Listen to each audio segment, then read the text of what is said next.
চলতি মাসে অ্যাকাউন্টে এখনো ঢোকেনি অন্নপূর্ণা যোজনার টাকা, তা নিয়ে ছড়াচ্ছে নানা বিভ্রান্তি।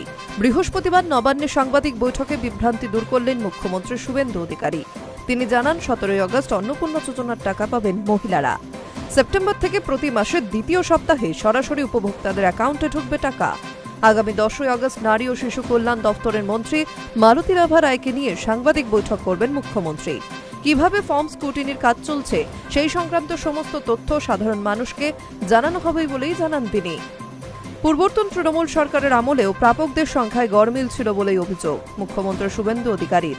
খতিয়ান তুলে ধরে তিনি বলেন, 2021 সালের সেপ্টেম্বরে 1,52,588 জন 500 টাকা করে পেয়েছেন। মাঝে বন্ধ ছিল।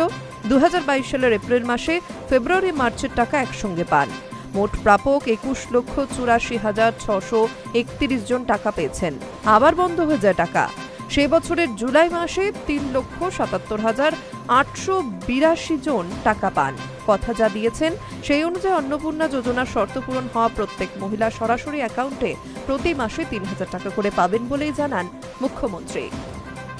তার দাবি, কোনো প্রকল্পের কাজ শুরু হলে তা বাস্তবায়িত করতে কিছুটা সময় লাগে। সেই অনুযায়ী কিছুটা সময় রাজ্যবাসীর কাছ থেকে চেয়ে নেন মুখ্যমন্ত্রী Suvendu Adhikari.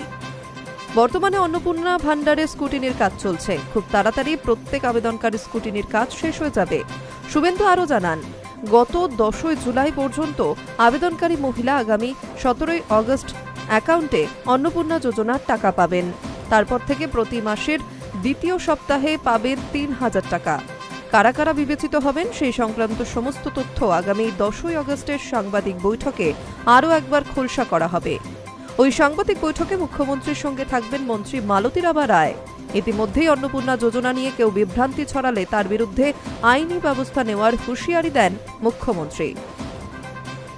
High news network.